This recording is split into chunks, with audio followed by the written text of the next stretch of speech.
Saudari-saudara yang terkasih di dalam Tuhan Yesus, marilah kita berdoa. Dalam nama Bapa dan Putra dan Roh Kudus, amin. Bapa kami yang ada di surga, dimuliakanlah namamu.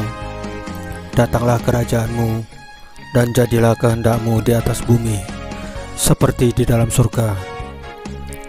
Berilah kami rezeki pada hari ini, dan ampunilah kesalahan kami, seperti kami pun mengampuni yang bersalah kepada kami.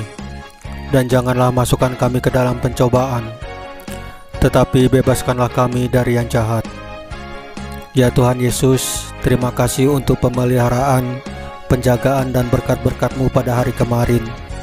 Terima kasih untuk nafas kehidupan dan hari yang indah hari ini. Ya Tuhan Yesus, berikanlah kerinduan kepada kami untuk menyambut tubuh dan darah-Mu dalam sakramen Ekaristi, baik di misa online ataupun di misa offline. Ya Tuhan Yesus, ampunilah segala dosa kami dengan kerahiman-Mu. Ya Roh Kudus, hadirlah saat ini untuk memimpin dan membimbing kami dalam membaca firman Tuhan Yesus, sehingga kami mengerti maknanya dan dapat kami laksanakan dalam kehidupan kami sehari-hari dalam masyarakat kami. Amin. Dalam nama Bapa dan Putra dan Roh Kudus, amin. Tuhan bersamamu dan bersama rohmu.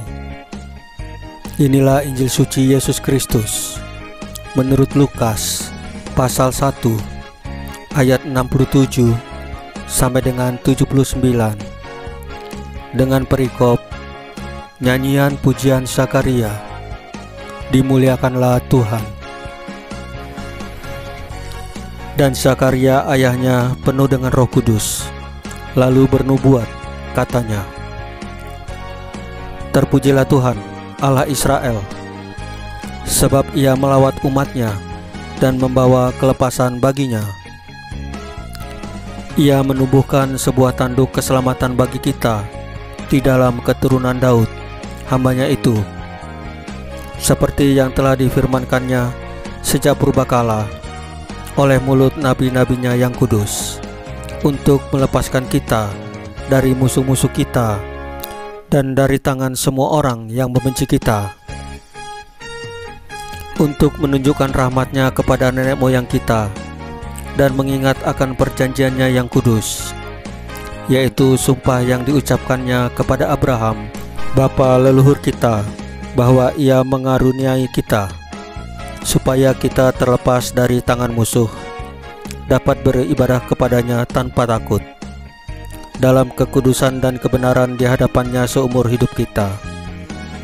Dan engkau, hai anakku, akan disebut Nabi Allah yang Maha Tinggi, karena engkau akan berjalan mendahului Tuhan, mempersiapkan jalan baginya, untuk memberikan kepada umatnya pengertian akan keselamatan yang berdasarkan pengampunan dosa-dosa mereka, oleh rahmat dan belas kasihan dari Allah kita, dengan mana Ia akan melawat kita, surya pagi dari tempat yang tinggi, untuk menyinari mereka yang diam dalam kegelapan, dan dalam naungan maut, untuk mengarahkan kaki kita kepada jalan damai sejahtera.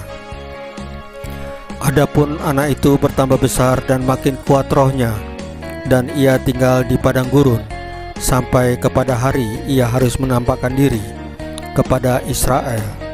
Demikianlah sabda Tuhan. Terpujilah Kristus. Saudari-saudara yang terkasih di dalam Tuhan Yesus, karena Allah sudah membuat kerajaan yang makmur dan sejahtera, Daud ingin membangun rumah bagi Allah, tetapi Allah menolak. "Masakan engkau yang mendirikan rumah untuk kudiami?"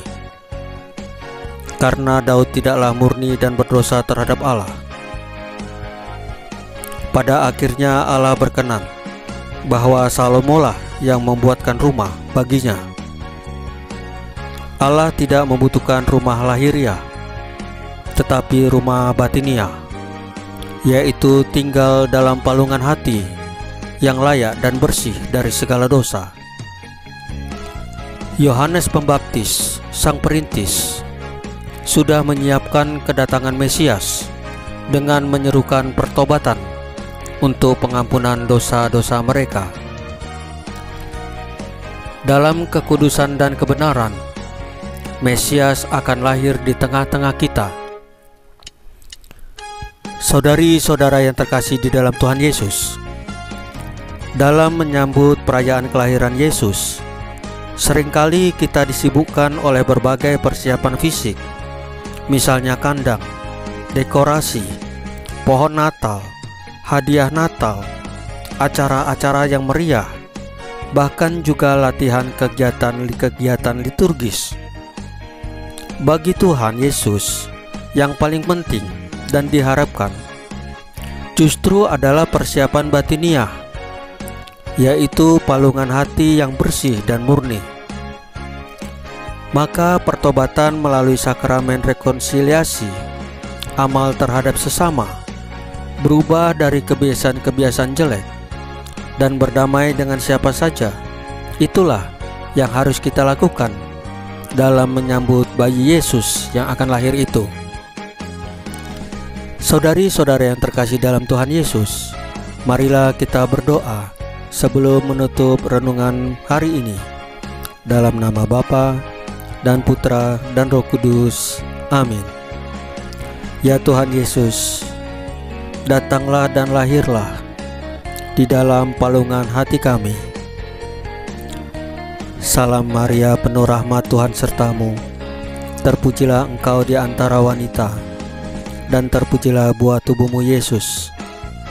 Santa Maria Bunda Allah, doakanlah kami yang berdosa ini, sekarang dan waktu kami mati. Amin. Dalam nama Bapa dan Putra dan Roh Kudus. Amin. Saudari-saudara yang terkasih di dalam Tuhan Yesus, bacaan firman dan renungan hari ini sudah selesai. Tuhan Yesus memberkati kita semua. Amin.